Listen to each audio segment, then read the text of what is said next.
Caros amigos telespectadores, graça e paz a todos vocês, em nome de Deus o Pai e de seu Filho Jesus. Nós hoje daremos continuidade ao nosso bloco Achará o Filho do Homem fé na Terra?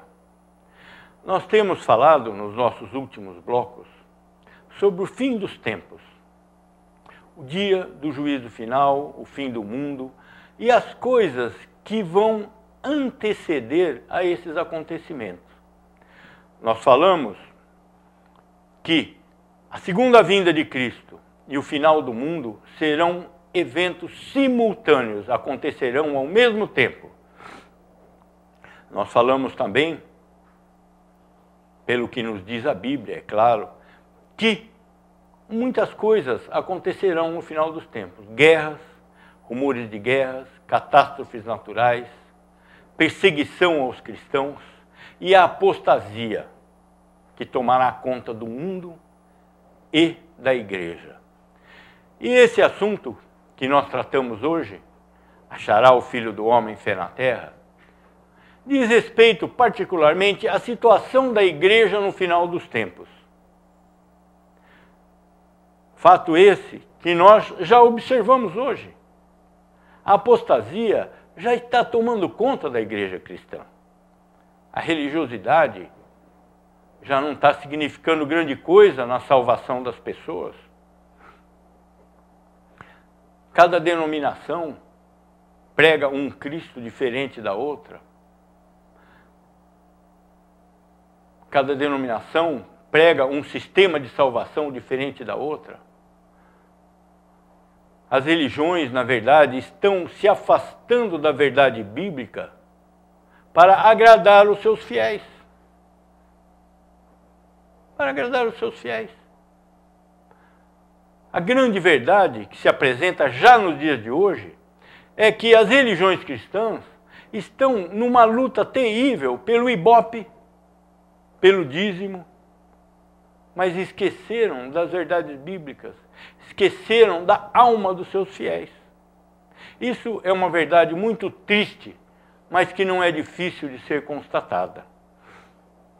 E essa situação, conforme nos dizem os evangelhos, o Apocalipse, as cartas, as previsões do Velho Testamento, só irá piorar até o final dos tempos. Ao ponto de que o evangelista Lucas pergunta: achará o Filho do Homem fé na terra quando ele voltar?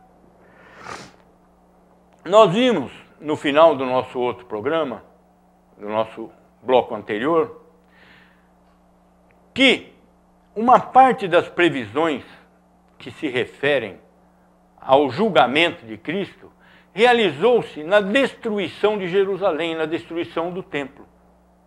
E nós vimos que quando os romanos destruíram Jerusalém, toda a população havia se abrigado dentro do templo. E eles invadiram o templo, mataram praticamente todo mundo. Os que não foram mortos foram vendidos como escravos, foram espalhados por todo o mundo, ou seja, a nação judaica deixou de existir. Nos revelam que quando os romanos destruíram o templo, eles exerceram o julgamento divino, o julgamento de Deus. Mas ali dentro não havia um cristão sequer. Todos eles haviam abandonado Jerusalém, haviam abandonado a Judeia antes da invasão final dos romanos. Assim será no final dos tempos. Os verdadeiros cristãos não passarão pelo julgamento.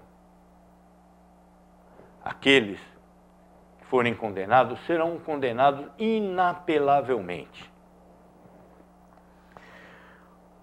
Os romanos não tinham esse costume.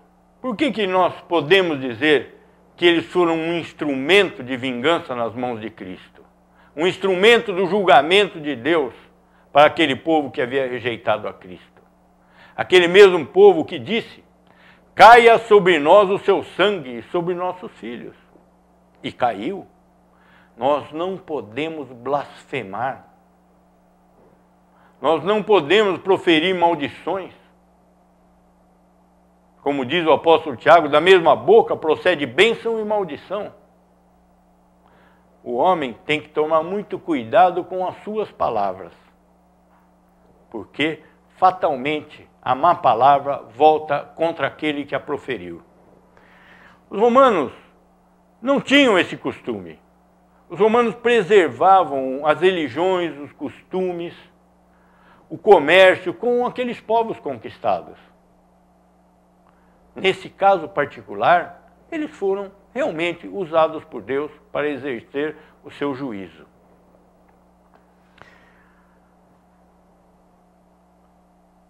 Não somente estamos falando ainda sobre a destruição do templo, para exercer o seu juízo, mas para confirmar as palavras de Cristo. Quando Jesus e os apóstolos foram ao templo, e eles saem do templo, os apóstolos maravilhados dizem a Jesus: olha, Senhor, que pedras, que construções. Vejamos o que Jesus responde. João, capítulo 2, verso 19. Jesus lhes respondeu: destruí esse santuário, e em 3 dias o reconstruirei. Jesus se referia ao santuário do seu corpo. Jesus ali estava dizendo aos apóstolos que ele não está em templos de pedra, que o cristianismo não é privativo de nenhuma denominação, de nenhuma religião em particular. O cristianismo é Cristo. O cristianismo é o corpo de Cristo. Isso é cristianismo. Jesus, em todo o seu ministério, ele não faz acepção de pessoas. Ele começa, junto com os apóstolos, pregando aos judeus. Mas ele já sabia. Jesus é Deus como homem. Jesus é onisciente.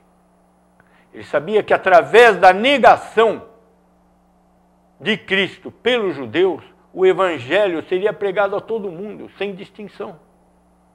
Vejamos o que nos diz o apóstolo Paulo. Livro de Colossenses, capítulo 3, verso 11. No qual não pode haver grego, nem judeu, circuncisão, nem incircuncisão, bárbaro, cita, escravo, livre. Porém, Cristo é tudo em todos. Cristo é tudo em todos. É isso que Jesus disse aos apóstolos, quando ele preveu a destruição do templo. Destruí este santuário, e em 3 dias construirei outro. Ele se referia ao santuário do seu corpo. Então, o apóstolo Paulo está nos dizendo o quê? Que o cristianismo não se refere a gregos, a judeus, a circuncisos, incircuncisos, bárbaros, citas, ou seja, a qualquer pessoa do mundo. Não existe distinção por denominação religiosa, por raça, por sexo, por idade, por nada. Cristo é tudo em todos, porque Ele escolheu aqueles que seriam salvos. Então Ele é tudo em todos aqueles que serão salvos. Então, a destruição do templo, ela tem um significado dentro do cristianismo. Ela significa o fim da velha aliança e o início da nova aliança que é feita no sangue de Cristo. O início do cristianismo. O fim de tudo o que era aqueles sacrifícios, aqueles holocaustos, aquelas legislações referentes a costumes, a procedimentos, a alimentação, tudo isso está liquidado. Não porque Jesus Cristo veio para eliminar a lei. Pelo contrário, ele veio para cumprir rigorosamente toda a lei que Adão não houvera sido capaz de cumprir. O cristão é livre dessas leis cerimoniais, dessas leis civis, porque Cristo cumpriu tudo em lugar dele. Cristo cumpriu também a lei moral de Deus. A lei moral de Deus continua em pé até o final dos tempos. Nenhum tio, nenhum jota cairá de toda a lei até o final dos tempos. Mas Deus sabe que o homem é incapaz de cumprir essa lei. Por isso é que veio Cristo cumprindo a lei no lugar de todo o seu povo. Agora, achará o Filho do Homem fé na terra no final dos tempos? Jesus vai reconhecer a fé daquelas pessoas? Como que Jesus reconhece a fé dessas pessoas? Ora, Ele mesmo, Jesus, é o autor e consumador da fé. A fé é um dom de Deus, sendo que Jesus é o autor e consumador da fé. Então, Ele deu a fé. Então, Ele sabe, Ele conhece, Ele vai reconhecer imediatamente aquele que Ele chamou. Vejamos o que nos diz o apóstolo. Livro de Hebreus, capítulo 12, verso 2. Olhando firmemente para o autor e consumador da fé, Jesus, o qual, em troca da alegria que lhe estava proposta, suportou a cruz, não fazendo caso da ignomínia, está assentado à destra do trono de Deus. O que o autor do livro de Hebreus nos diz? Olhando firmemente para o autor e consumador da fé. Autor com letra maiúscula, consumador com letra maiúscula. Quando essas ações se apresentam com letra maiúscula, é porque elas se referem especificamente a uma pessoa. Autor com letra maiúscula é um nome próprio. Consumador com letra maiúscula é um nome próprio, que se refere unicamente a uma pessoa, Jesus Cristo, o autor e consumador da fé. Ou seja, nenhum homem é autor da sua própria fé, nenhum homem é consumador da sua própria fé. Somente Deus, em Cristo, dá ao homem esta fé necessária à salvação. Vamos ver, vamos continuar no nosso tema, vamos ver o que estará acontecendo com a igreja no final dos tempos. Nesse terrível tempo do fim, os religiosos formais estarão cansados e dirão, segunda carta de Pedro, capítulo 3, verso 4, e dizendo, onde está a promessa da sua vinda? Porque desde que os pais dormiram, todas as coisas permanecem como desde o princípio da criação. Muitos religiosos, cansados daquela perseguição, daquelas dificuldades, vão questionar onde está a promessa de sua vinda, por que ele não vem? Não nos cabe esse tipo de questionamento. Não cabe ao cristão questionar os tempos e as determinações de Deus, mas aceitar tranquilamente que todas as coisas acontecem pela vontade de Deus. Mas esses cristãos formais, legalistas, que vivem pela opinião dos outros, estarão cansados, estarão descrentes, entregues à sua própria imaginação, criando um Deus que não é o Deus da Bíblia, criando um Cristo que não é um Cristo da Bíblia. Hoje nós vemos, todas as religiões, um Cristo que é um homem, que não é Deus encarnado, um Cristo que é um grande mestre, um Cristo que é um homem altamente evoluído espiritualmente. Nenhum desses Cristos é o Cristo da Bíblia. Só existe um e único Cristo, o Verbo de Deus encarnado. Toda afirmação fora disso, não se refere ao Jesus bíblico, ao Jesus histórico, ao homem de Nazaré que veio em nome de Deus para salvar toda a humanidade, entre aspas, todos aqueles que nele creem. O apóstolo João nos diz que Deus amou o mundo de tal forma que deu o seu Filho amado para que todo aquele que nele crê seja salvo. Todo mundo ama esse versículo, mas esquece do verso seguinte. Todo aquele que nele não crê está condenado.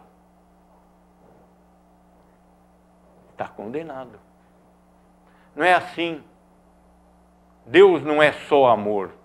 Deus é justiça. Deus é santidade, Deus é misericórdia, Deus é amor, Deus é ira.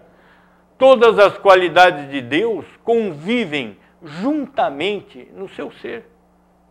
E nenhuma se sobressai a outra. O amor de Deus não é maior do que o ódio de Deus. Se Deus não odiasse o pecado e o pecador, ele não seria santo. Ele não seria justo, não seria perfeito. Se Deus perdoasse uma pessoa pecadora, sem que a sua justiça fosse aplicada antes, ele deixaria de ser justo. Ele estaria rompendo a sua própria justiça, o que é impossível para Deus, porque ele é perfeito. Deus é imutável. Deus não tem paixões. Deus não se move por sentimentos. Deus se move aos nossos olhos pelas suas leis. O amor de Deus se constitui em atos práticos que resultam da justiça de Deus. As pessoas somente são salvas pela justiça perfeita de Cristo. Aí Deus cumpriu a sua justiça e aplicou a sua misericórdia. Mas os religiosos, em geral, no final dos tempos, assim como todos os homens, estarão criando deuses de sua própria imaginação. Não esperam mais e passam a cuidar dos seus próprios interesses. Como está escrito na parábola em Mateus, capítulo 24, verso 48. Mas, se aquele servo, sendo mau, disser consigo mesmo, meu senhor demora-se, e passar a espancar os seus companheiros, e a comer e beber com ébrios, virá o senhor daquele servo, em dia em que não o espera, e em horas que não sabe, e castigá-lo-á, lançando-lhe a sorte com os hipócritas. Ali haverá choro e ranger de dentes. A Bíblia nos diz que árvore má produz fruto mau, e árvore boa produz fruto bom. Esse servo não era bom e ficou mal. Nós vemos no início do versículo, mas se aquele servo, sendo mau,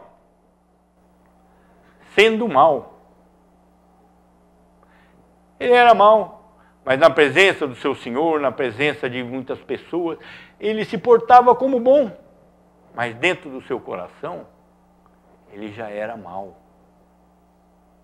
Aqueles que foram chamados por Deus são encaminhados pelo Espírito por toda a sua vida. Deus não salva, entre aspas, uma pessoa e larga ela à mercê dos seus desejos.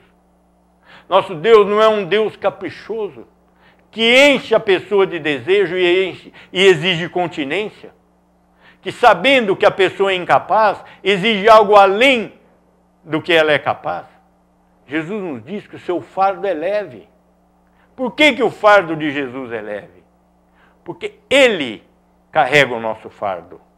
Deus, sabendo que somos pecadores, que somos incapazes, que somos corrompidos, uma vez que Ele dá o dom da fé, o dom do arrependimento para aquela pessoa, o Espírito de Deus aplica esses dons e conduz essa pessoa por toda a sua vida até o seu último dia, para que ele não pereça, mas tenha em Jesus a vida eterna. O homem abandonado a si mesmo vai pecar. Ninguém se torna pecador porque peca. O homem nasce pecador e peca porque é pecador. Essa é a triste realidade do homem. E no final dos tempos será muito pior. As máscaras cairão. Muitos cristãos, observando a prosperidade dos ímpios, ficarão descrentes. Por que não eu? Eu também quero ser rico, eu também quero ser famoso, eu quero ser artista. Eu quero ser reconhecido pelos homens. Eu quero. Essa é a realidade do homem, o eu. Vejamos o que nos diz o profeta Malaquias, lá no Velho Testamento. Malaquias, capítulo 3, versos 14 e 15. Vós dizeis: inútil é servir a Deus, que nos aproveitou termos cuidado em guardar os seus preceitos e em andar de luto diante do Senhor dos Exércitos? Ora, pois, nós reputamos por felizes os soberbos. Também os que cometem impiedade prosperam. Sim, eles tentam ao Senhor e escapam. Então essas pessoas, esses cristãos formais, esses cristãos modernos, estão esperando as bênçãos de Deus nessa terra. Então, se eles veem prosperar aqueles que não acreditam, eles sentem o quê? Inveja.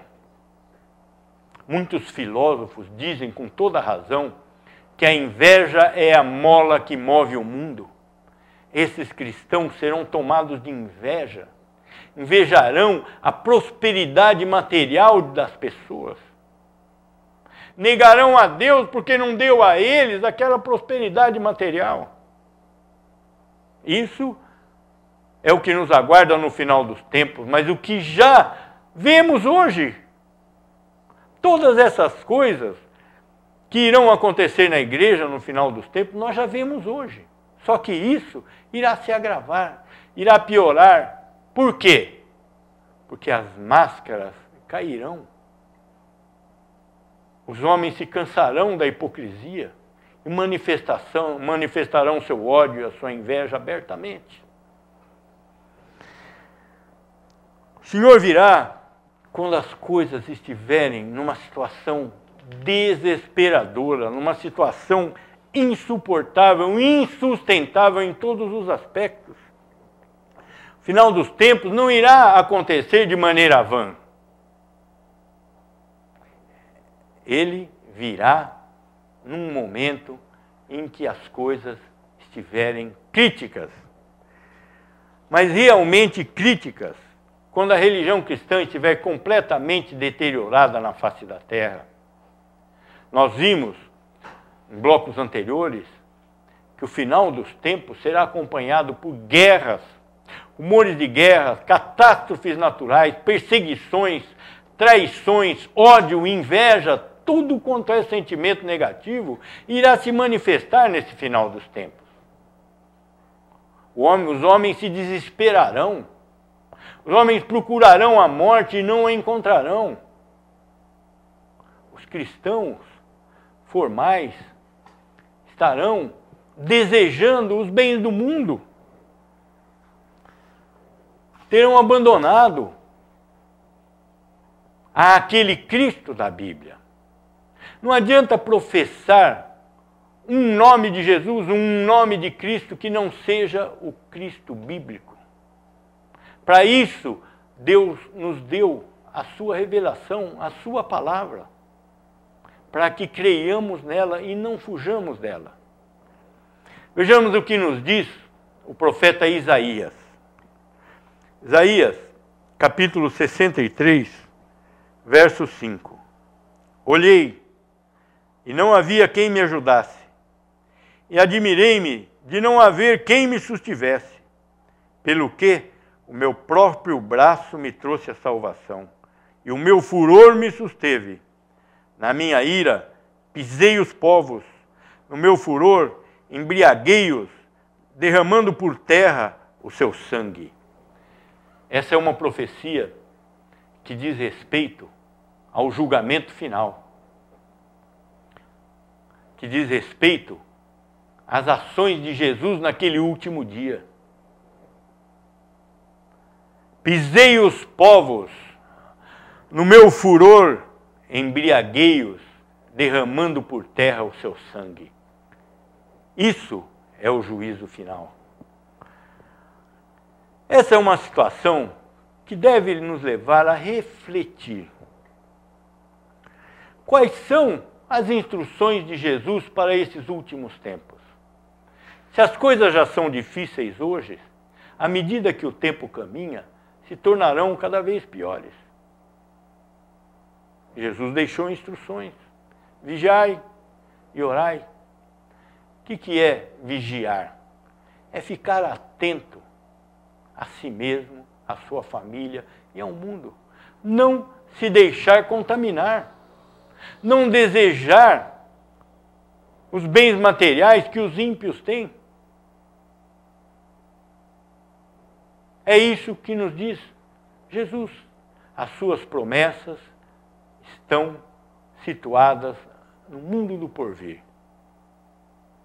Tanto as benesses do céu quanto os sofrimentos do inferno são inimagináveis a qualquer homem, por mais criativo que seja, durante toda essa vida. Então, firmemo-nos em uma coisa, na palavra de Deus. E o que é a fé?